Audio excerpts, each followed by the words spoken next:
মিথুন রাশির জাতক জাতিকাদের 2025 এপ্রিল মাস কেমন যাবে।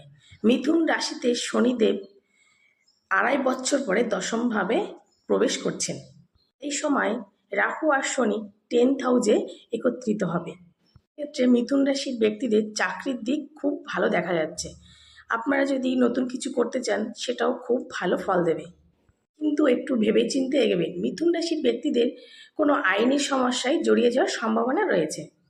আপনারা যে কোনো কাজ একটু বুঝে শুনে করবেন, এমন কোনো ভুল করবেন না যে সেই ভুল আপনাদের দীর্ঘদিন ভোগাবে। আপনাদের বিবাহিত জীবন খুব ভালো কাটবে।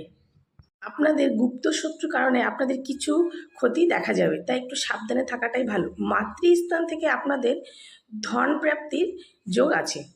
মিথুন রাশির ব্যক্তিদের শরীর বা হেলথ খুব একটা ভালো যাবে না, তাই এদিকটা একটু নজর রাখতে হবে। ছোট ছোট ভোগান্তি কিন্তু আপনাদের দেবে বা এখনও আপনাদের চলছে, কারণ মঙ্গল রাশি পরিবর্তন করে কর্কটে অবস্থান করছে। সেক্ষেত্রে আপনাদের ছোট ছোট আঘাত, চোট লাগা বা রক্তপাত এগুলো দেখা যাবে, তাই আপনারা একটু সাবধানে থাকবেন।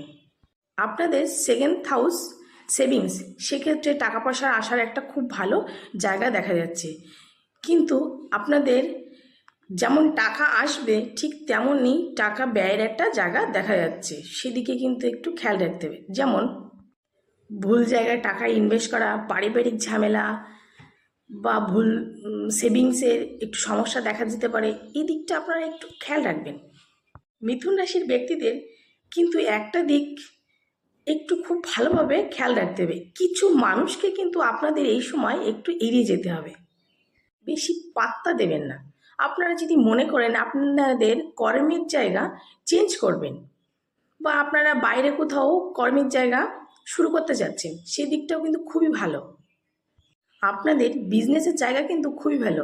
আপনারা যদি মনে করেন যে নতুন কোনো বিজনেস করবেন বা পার্টনারশিপে কোনো বিজনেস করতে চান, তাহলে একদমই করবেন না। আপনারা নতুন বিজনেস করতে পারেন, কিন্তু পার্টনারশিপে করবেন না, তাতে কিন্তু আপনাদের ক্ষতি হতে পারে। এটা করবে একটু বুঝে শুনে। একটা কথা সবসময় মনে রাখবেন যে আপনাদের কিন্তু ব্যয় ভাগ কিন্তু বেশি। মিথুন রাশির ব্যক্তিরা যদি আপনারা কখনো মনে করেন যে আপনারা বিয়ের দিকে এগোবেন, তাহলে আপনাদের খুব ভালো দেবে। এই সময় আপনাদের দাম্পত্য জীবনও খুব ভালো কাটবে, কিন্তু প্রেম ভালোবাসা সেটা কিন্তু আপনাদের ভালো মন্দ মিশেই থাকবে। ঝামেলা কখনো দেখবেন শুরু হচ্ছে, আবার দেখবেন কখনো বা ঠিক হয়ে যাচ্ছে, এভাবেই চলতে থাকবে, কিন্তু মেন্টালিটি কিন্তু একটু প্রবলেম দেবে। মিথুন রাশির ব্যক্তিদের কিন্তু সম্পত্তি নিয়ে বিবাদ দেখা যাচ্ছে। রিলেটিভের মধ্য দিয়েই বেশি সমস্যা দেখা যাবে। সেক্ষেত্রে বাবা মায়ের সঙ্গে আপনাদের কথা কাটাকাটি হতে পারে। এদিকটা কিন্তু আপনারা বিশেষভাবে নজর রাখবেন, নাহলে কিন্তু আপনাদের খুব ভালোভাবেই ভোগাবে।